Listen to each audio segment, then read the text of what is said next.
Jake Morrison wiped the sweat from his forehead as he walked toward his pickup truck. The construction site was finally quiet after a long night of work. His boots crunched on the gravel as he pulled his keys from his pocket. The city lights of Denver glowed in the distance, but out here on the edge of town everything was dark and peaceful. He climbed into his old truck and started the engine. The radio crackled to life, playing some late-night talk show. Jake turned the volume down and pulled out of the parking lot. The road ahead was empty, just the way he liked it after dealing with noisy machinery all night. Jake had been working construction for 8 years now, ever since he came back from Afghanistan. The work was hard but honest, and it helped him sleep better than sitting around thinking about things he wanted to forget. Tonight had been a good shift. They were ahead of schedule on the new office building, and his crew was working well together. The truck's headlights cut through the darkness as he drove down the winding road toward home. Pine trees lined both sides of the asphalt, their branches reaching across like dark fingers. Jake rolled down the window to let in some cool mountain air. It was almost midnight and he was looking forward to a hot shower in his bed. That's when he saw the light. At first it looked like someone had turned on a giant spotlight above the trees. The light was so bright it made his eyes water. Jake slowed down, squinting up at the sky. Maybe it was a helicopter or a plane with a searchlight. But the light wasn't moving like aircraft lights should. The light got brighter, much brighter. Jake pulled over to the side of the road and got out of his truck. He had to shield his eyes with his hand as he looked up. The light was directly above him now, and it was getting closer.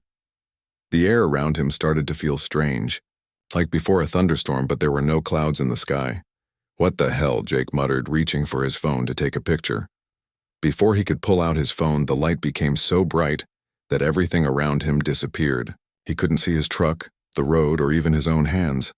The light seemed to wrap around him like a warm blanket, and he felt his feet leave the ground.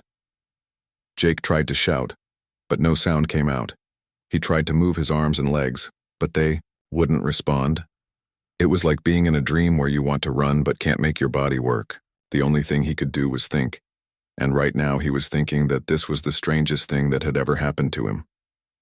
The bright light faded slowly, and Jake found himself lying on a cold, smooth floor. His head was pounding, and his mouth tasted like metal. He sat up carefully, blinking his eyes to clear his vision. The first thing he noticed was that he wasn't outside anymore. He was in a room with curved walls that seemed to glow with a soft blue light. The floor was made of something that looked like metal but felt warm under his hands. There were no windows, no doors that he could see, just smooth walls that met the floor and ceiling in perfect curves. Jake got to his feet slowly, his construction boots making no sound on the strange floor. He was still wearing his work clothes, dirty jeans, a flannel shirt, and his hard hat, which had somehow stayed on his head during whatever had just happened to him. "Hello?" Jake called out. His voice echoed strangely in the room, like he was inside a large metal container. There was no answer. He walked around the room, running his hands along the walls, looking for any kind of opening. The walls were perfectly smooth, with no handles, switches, or seams. It was like being inside a giant egg. The blue light seemed to come from the walls themselves, giving everything an eerie glow. Jake sat down on the floor and tried to think. 1 minute he had been driving home from work, and the next he was in this weird room with glowing walls. Had he been in an accident? Was he in a hospital? But no hospital he knew of had rooms that looked like this. He checked his pockets. His wallet was still there, along with his keys and his phone. But when he tried to turn on his phone, the screen stayed black. Either the battery was dead or something was blocking the signal. Hours seemed to pass. Jake tried shouting, banging on the walls, even trying to break pieces off the floor to use his tools. Nothing worked. The walls were harder than any material he had ever encountered in construction, and they didn't even show scratches from his efforts. He was starting to get hungry and thirsty when part of the wall suddenly became transparent. Jake jumped back, his heart racing. Through the clear section, he could see into another room where 3 figures were standing around what looked like a control panel. The figures were not human. They were about 4 feet tall with thin bodies and large heads. Their skin was a gray-blue color and their eyes were huge and completely black. They had no hair and their mouths were just small slits below tiny noses. They wore clothes that looked like they were made of the same material as the walls. Jake watched as one of the creatures pointed at him and made sounds that might have been words but in no language he had ever heard. The other two creatures looked at him like he was an animal in a zoo. One of them held up a device and pointed it in his direction. A beam of red light scanned over Jake from head to toe. The creatures seemed excited about something. They were making more of their strange sounds and gesturing at their control panel. Numbers and symbols that Jake didn't recognize appeared on screens around the room. Then the wall became solid again, and Jake was alone. He sat down heavily, his mind racing. Those things, whatever they were, had taken him. This wasn't a hospital or a dream, this was real, and he was in serious trouble. Jake woke up to the sound of something sliding open. He had been sleeping against the curved wall using his hard hat as a pillow. The blue light in the room had dimmed while he slept, but now it was getting brighter again. A section of the wall had opened up, creating a doorway. One of the gray-blue creatures stepped through, carrying what looked like a tray. It was smaller than the others Jake had seen, maybe 3.5 feet tall, with the same large black eyes and thin body. The creature set the tray down on the floor near Jake and stepped back quickly, like it was afraid he might bite. On the tray was a bowl of something that looked like soup and a cup of clear liquid that might have been water. Jake looked at the creature, then at the food. His stomach was growling, but he didn't know if it was safe to eat alien food. The creature made some soft sounds and pointed at the bowl, then at Jake's mouth. It seemed to be telling him to eat. "Thanks," Jake said, even though he doubted the creature understood him. The creature tilted its large head to one side and made more sounds. Then it pulled out a small device and pointed it at Jake. The device beeped several times and symbols appeared on its screen. Jake picked up the bowl and sniffed the contents. It smelled like chicken soup, which surprised him. He took a small sip. It tasted bland but not bad, like watery broth. The liquid in the cup was definitely water, clean and cool.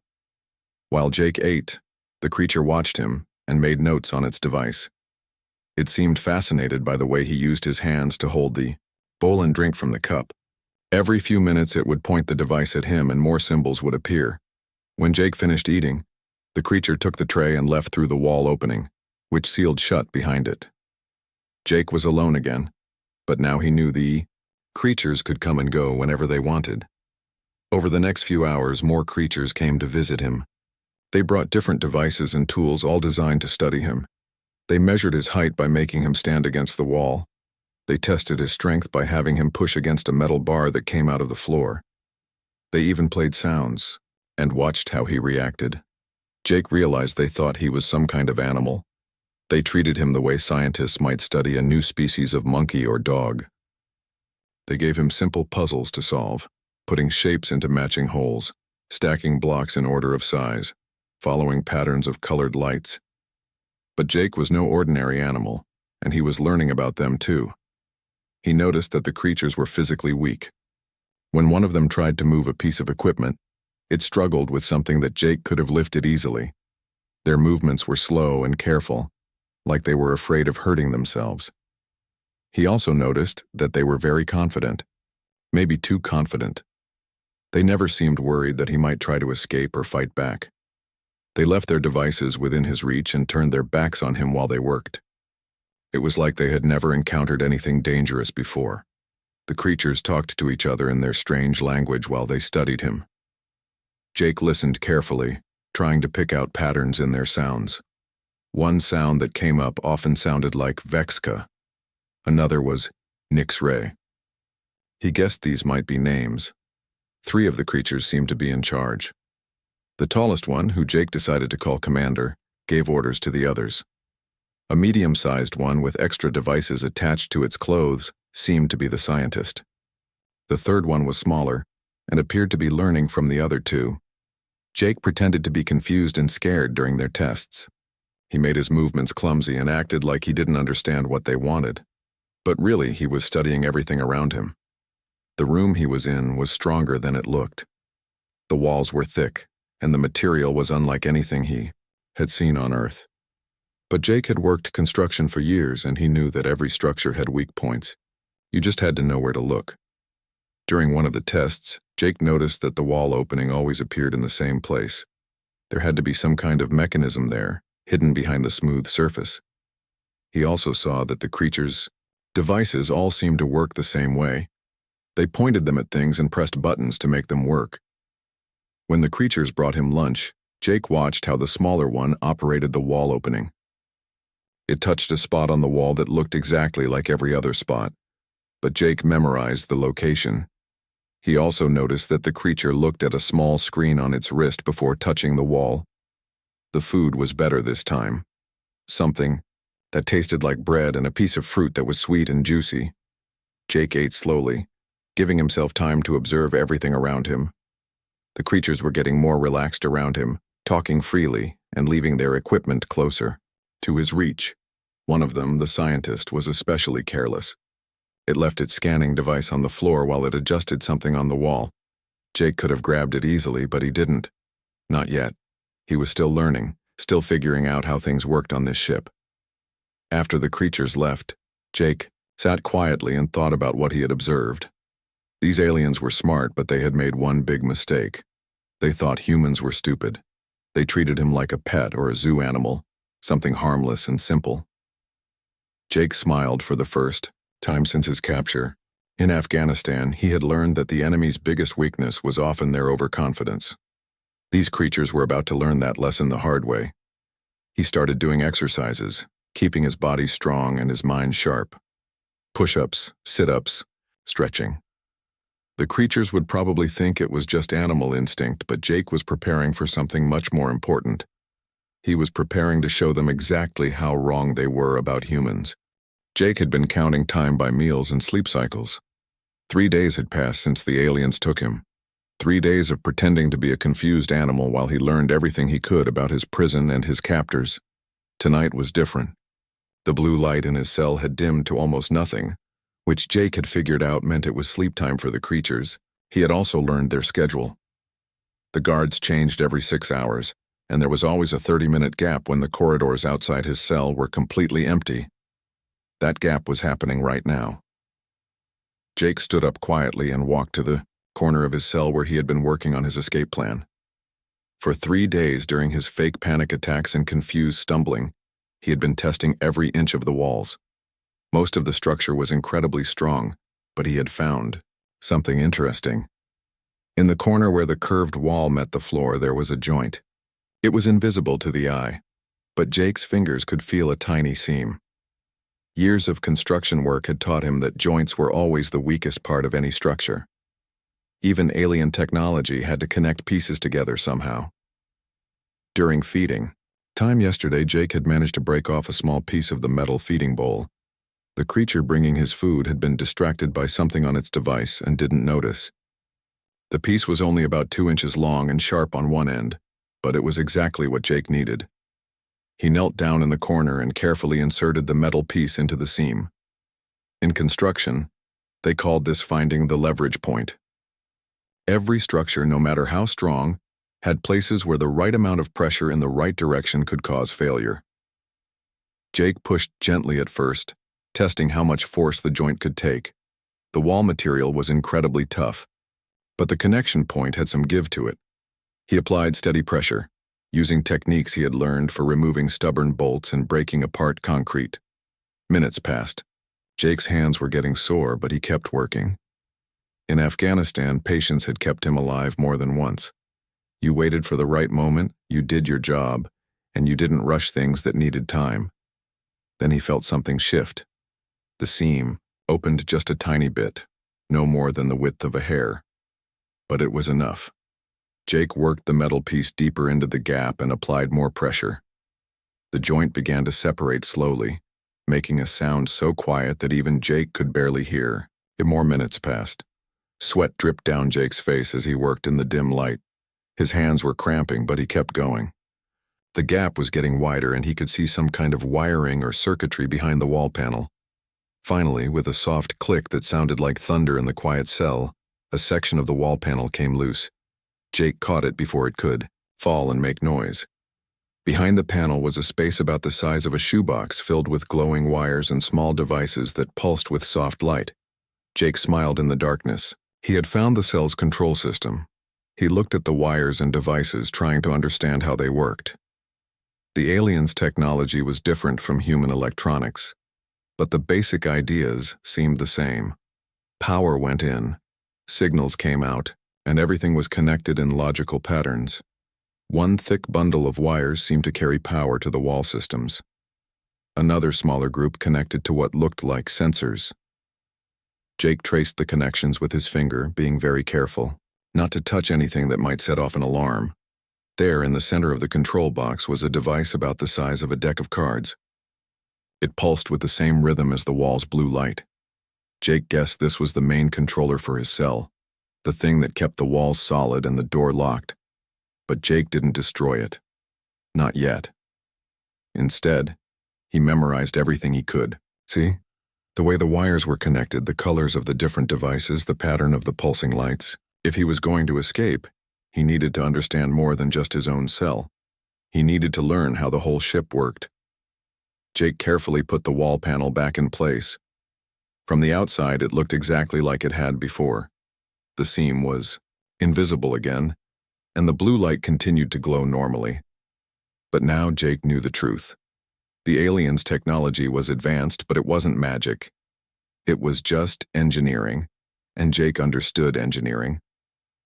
Over the next few hours, Jake lay on the floor and pretended to sleep. But his mind was racing with possibilities. If his cell's control system was hidden behind the wall, then other systems might be hidden too. The door controls, the life support, maybe even the ship's main computers. When morning came and the creatures brought his breakfast, Jake acted the same as always. He ate his food slowly and let them run their tests. But now he was looking at everything with new eyes. The device the scientist carried had a screen that showed symbols and numbers. Jake studied the patterns, trying to understand their meaning. When they made him solve puzzles, he paid attention to how they operated their equipment. The scientist touched its wrist device, then touched the wall, and the door opened. Jake had seen this before, but now he understood. The wrist device was sending a signal to the door controls. If he could figure out how that signal worked, he might be able to open doors himself. During the afternoon tests, Jake made a discovery that changed everything. When the commander creature was adjusting something on a wall panel, Jake saw it input a sequence of touches. The pattern was complex, but Jake had always been good with numbers and sequences. He memorized it perfectly. That night, after the lights dimmed and the corridors were empty again, Jake opened his wall panel again. This time, he didn't just look. He started experimenting. Using the metal piece from the feeding bowl, Jake carefully disconnected one of the sensor wires. Nothing happened at first, but after a few seconds, the blue light in his cell flickered. He quickly reconnected the wire, and the light went back to normal. Jake grinned in the darkness. He was starting to understand how their systems worked. More importantly, he was learning how to make them fail. The aliens thought they had captured a primitive animal. They were about to learn that this particular animal knew how to think, how to plan, and how to turn their own technology against them. Jake spent the rest of the night mapping out his escape plan. First, he would learn more about the ship's layout. Then he would figure out how to move through the corridors without being detected. Finally, he would find a way to contact Earth or find other prisoners who might need help. The creatures had made one fatal mistake. They had given Jake time to think, time to learn, and time to prepare. Now that time was almost up. Jake waited until the fourth night to make his move. He had spent another full day watching the creatures and learning their routines. Now he knew exactly when the corridors would be empty and how long he would have before the next guard check. Using his makeshift tool, Jake opened the wall panel in his cell and carefully disconnected the main power feed to the door controls. The wall section that served as his door flickered and became transparent, then faded away completely. For the first time in 4 days, Jake stepped out of his prison. The corridor outside was dimly lit with the same blue glow as his cell. The walls curved in smooth lines, and the floor was made of the same warm metal material. Jake moved quietly, his construction boots making no sound on the strange surface. He had memorized the layout he could see from his cell window. The corridor led in two directions. One way went toward what looked like living quarters for the creatures. The other direction led deeper into the ship toward larger rooms that Jake guessed might be important. Jake chose the second path. The corridor branched several times, but Jake followed the logic of ship design. Important systems were usually protected in the center of a vessel, away from the outer hull where damage could occur. He moved slowly, listening for any sounds that might warn him of approaching creatures. After 10 minutes of careful walking, Jake found what he was looking for. A large room filled with panels, screens, and control systems. The walls were covered with displays showing symbols, numbers, and what looked like maps of space. This had to be the ship's main computer center. Jake approached one of the larger panels carefully. The screen showed flowing text in the alien's language, but there were also images that Jake could understand. Star maps, diagrams of the ship, and what looked like status reports from different systems. He touched the screen gently, the way he had seen the creatures do. The display changed, showing a menu of options with symbols he didn't recognize. Jake tried touching different areas of the screen, watching how the system responded. After several minutes of experimentation, Jake discovered something that made his blood run cold. One section of the computer showed what looked like a catalog or inventory list. The images on the screen showed different types of beings, creatures from various worlds, all kept in cells like his own. Jake scrolled through the list, his anger growing with each image. There were dozens of different species, all labeled with symbols and numbers like products in a store. Some looked almost human. Others were completely alien, but they all had one thing in common. They were all prisoners. But that wasn't the worst part. Another section of the computer showed transmission logs, messages the aliens had been sending back to their homeworld. Jake couldn't read their language, but the images told the story clearly enough. They were broadcasting his capture and imprisonment as entertainment, showing videos of him solving their puzzles and eating their food like he was performing in a circus. Jake clenched his fists, fighting to control his anger. These creatures weren't just kidnappers. They were slavers and entertainers who treated intelligent beings like animals for their amusement. He continued exploring the computer system. The interface was more intuitive than he had expected, probably designed to be operated by creatures who weren't very good with complex controls. Within an hour, Jake had figured out how to access most of the ship's basic functions. The ship's layout appeared on one screen, showing him exactly where he was and where everything else was located. There were holding cells on 3 different levels, most of them occupied. The ship's power systems, life support, and engines were all controlled from this room. Most importantly, Jake found the communication systems and the ship's weapon controls. Jake spent time learning how each system worked. The aliens had built their ship to be automated and simple to operate, which made Jake's job easier. He discovered that most of the ship's functions could be controlled remotely from this central location. Then Jake found something that changed his entire plan. Deep in the computer's memory, he located the ship's navigation logs and communication records. The data showed him not just where this ship had been, but where other ships like it were operating. This wasn't just one crew of alien kidnappers. It was an entire network of ships spread across the galaxy, all doing the same thing. The communication logs also revealed something else important. The aliens had been reporting their activities to some kind of central authority, sending regular updates about their captures and sales. There was a whole industry built around kidnapping and selling intelligent beings from primitive worlds. Jake sat back in the control chair, overwhelmed by what he had learned. This was bigger than just his own escape. There were hundreds, maybe thousands of beings being held prisoner by these creatures and others like them. But Jake also realized he now had the tools to do something about it. The ship's computer contained detailed records of the entire operation. Names, locations, transaction records, and communication protocols. If Jake could get this information to the right authorities, he could shut down more than just this one ship. Jake began copying files from the computer to a small storage device he found in one of the control panels. The aliens' overconfidence had worked in his favor again. They had never considered that a primitive human might be able to access their most sensitive data. While the files copied, Jake started making subtle changes to the ship's systems. He altered the power distribution to make certain systems unreliable. He modified the communication arrays to send signals he could control. Most importantly, he began rerouting the ship's main functions through backup systems that he could operate independently. The creatures still thought he was locked in his cell, confused and helpless.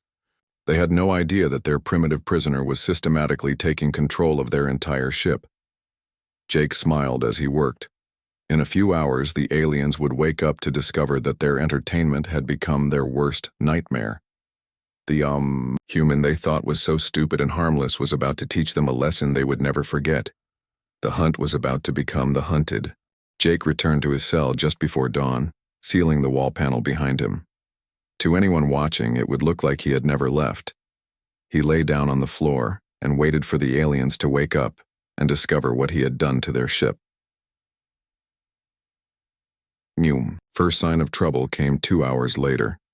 The lights in Jake's cell flickered, and he heard strange humming sounds coming from the walls. Somewhere in the ship, the power systems Jake had modified were starting to fail in exactly the way he had planned. Through his cell's transparent wall, Jake could see creatures running back and forth in the corridor outside. They were carrying devices and making the quick, sharp sounds that Jake had learned meant they were upset or worried. The ship's artificial gravity wobbled for a few seconds, making Jake feel dizzy. Emergency lights began flashing red in the corridors. The aliens' panicked sounds got louder and more frequent. Jake smiled and waited.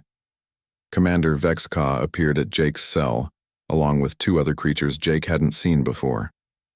They were all carrying different scanning devices and pointing them at him. The commander made angry sounds and gestured at the transparent wall. That's when Jake spoke.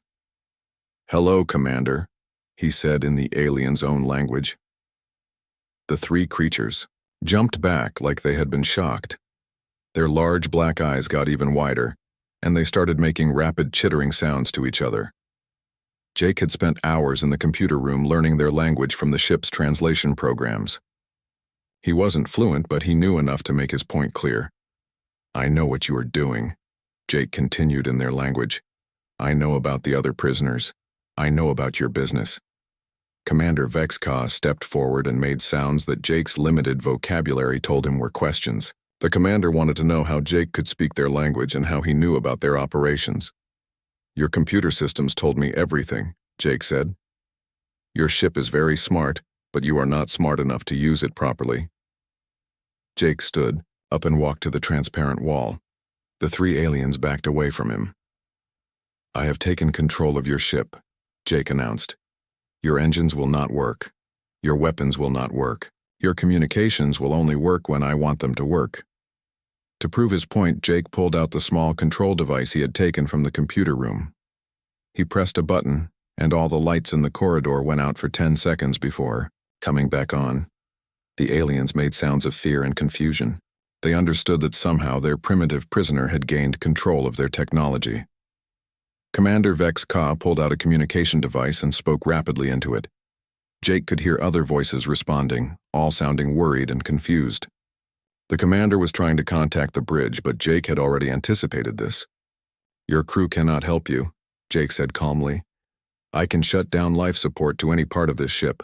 I can lock or open any door. I can even turn off the artificial gravity if I choose to." Jake pressed another button on his control device. The artificial gravity in the corridor outside his cell disappeared, and the 3 aliens began floating helplessly in the air.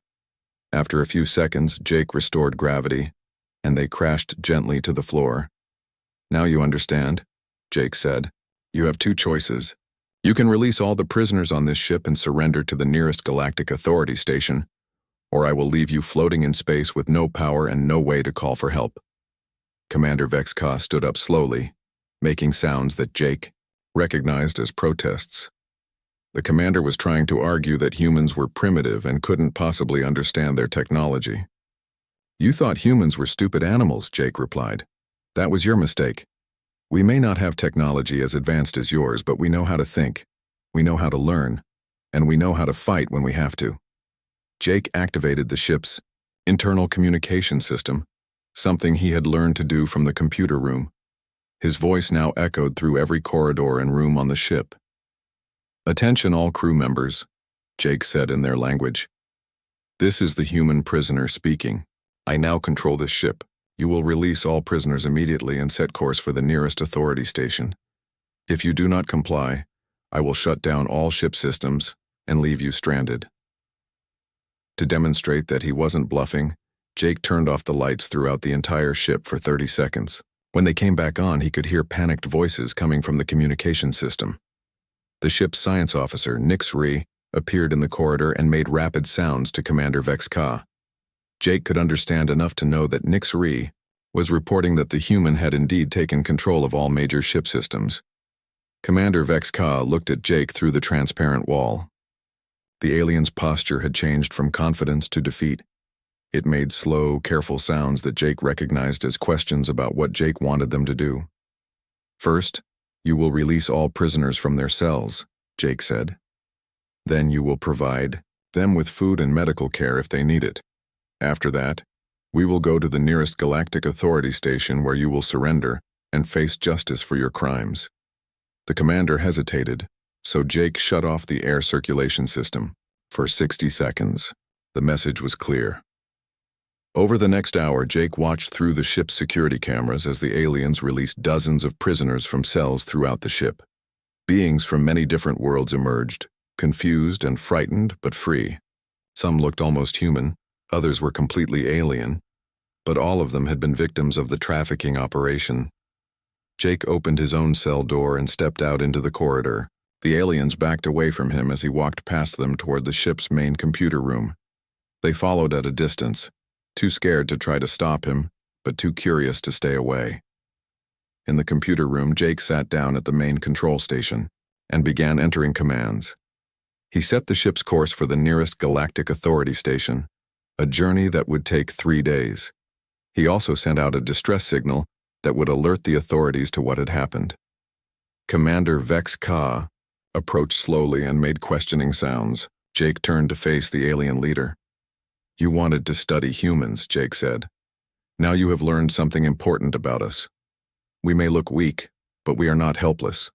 We may seem primitive, but we are not stupid. And when you threaten us, or hurt innocent people, we become very dangerous." Jake turned back to the computer and began copying all the ship's records onto storage devices. The information about the trafficking network would be valuable evidence for the authorities. "Tell your people," Jake said without looking at the aliens. "Tell them that Earth is not a place to hunt for easy prey. Tell them that humans are not animals to be caged and sold. If they come to our world looking for trouble, they will find more than they can handle." 3 days later, the ship arrived. At the Galactic Authority Station, Jake watched from the bridge as security forces boarded the ship and arrested the alien crew. The freed prisoners were taken to medical facilities and processing centers where they would receive help returning to their homeworlds. A month after that, Jake found himself back on Earth, sitting in his pickup truck on the same road where he had been captured. The authorities had wiped the memories of most humans who knew about the incident, but they had left Jake's memory intact as a reward for his help in breaking up the trafficking network. Jake looked up at the night sky, knowing that somewhere, among those stars, word was spreading about the human who had turned the tables on his captors. Earth was no longer marked as a source of easy victims. Instead, it was labeled as a world to avoid, populated by beings who looked harmless but were far more dangerous than they appeared. Jake started his truck and drove home, smiling at the thought that humanity's reputation in the galaxy had been forever changed by one construction worker who refused to be anyone's entertainment.